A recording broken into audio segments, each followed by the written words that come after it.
Have you ever been told you're too nice?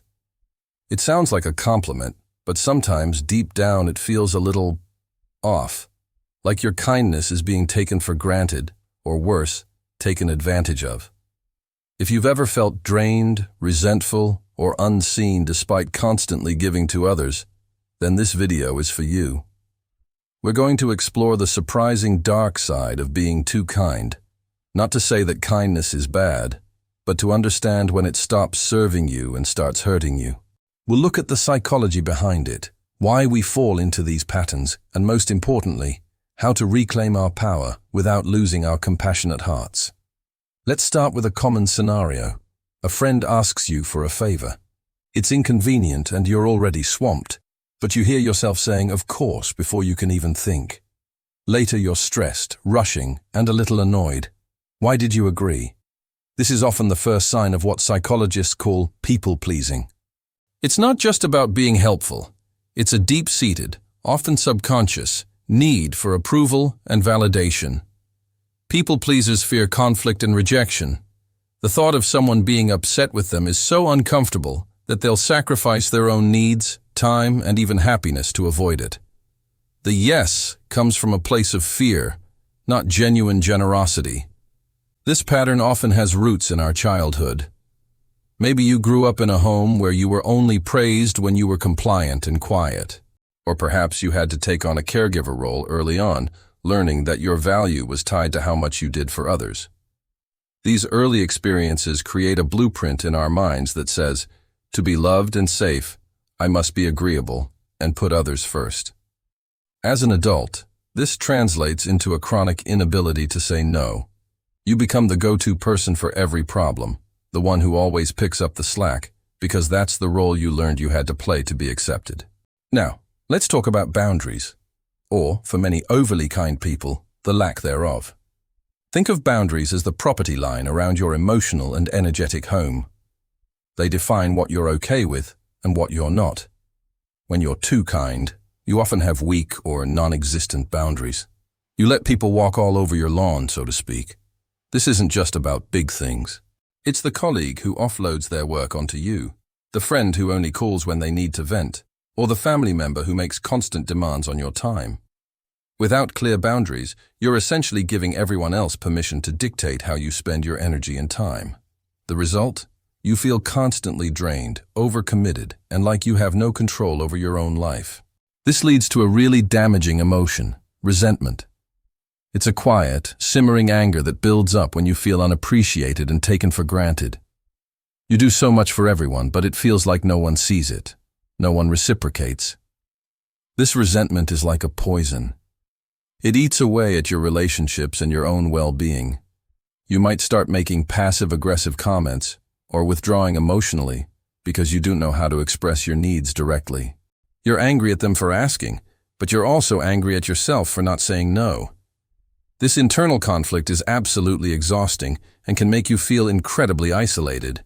You're surrounded by people, but you feel fundamentally misunderstood. Another dark side is the loss of your own identity. When you spend all your time and energy accommodating others' needs, wants, and opinions, what happens to yours? You might stop knowing what you actually want. If someone asks, "What do you want for dinner?" or "What movie do you want to see?" your automatic response might be, "Oh, whatever you want is fine."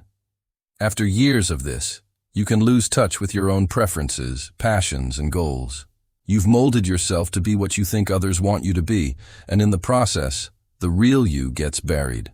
This creates a hollow feeling, a sense that you're just a supporting character in everyone else's life, not the main character in your own.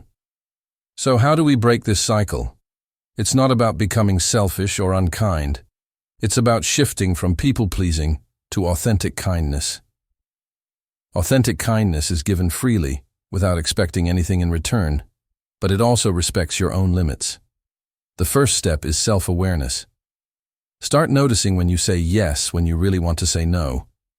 Just pay attention to that feeling in your gut, that little twinge of resentment or stress. Don't judge it, just acknowledge it. This is your internal compass telling you that a boundary is being crossed. Recognizing the pattern is the first crucial step to changing it. The next step is learning the art of the no. This is terrifying for people pleasers, so start small. You don't have to start with a huge confrontation. Try a gentle no. For example, instead of a flat no, you could say, "I'd love to help, but I'm completely swamped right now. Maybe next time?" Or, "Let me check my calendar and get back to you." This gives you space to think instead of giving an automatic yes. Remember, no is a complete sentence. You don't owe anyone a long, elaborate excuse. Your time and energy are valuable, and you have the right to protect them. Every time you say a healthy no, you're casting a vote for yourself. Now let's rebuild your boundaries. Start by defining what's important to you. What are your non-negotiables?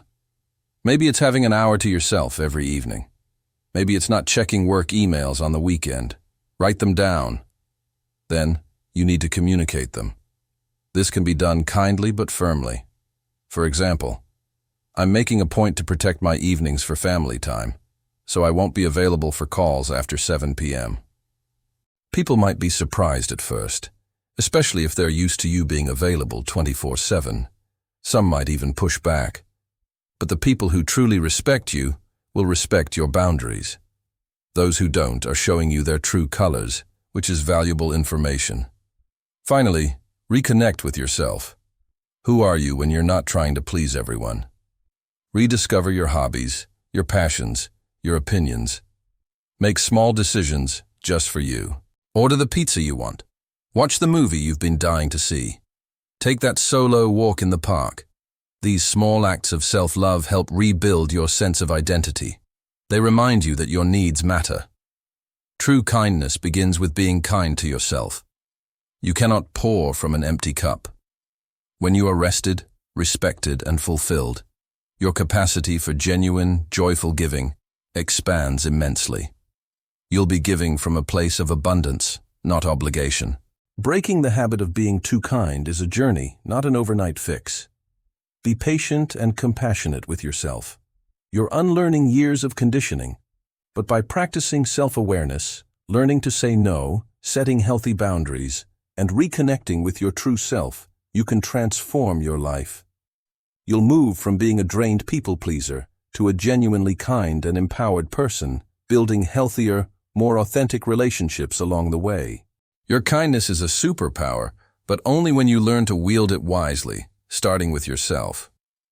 Thank you so much for watching.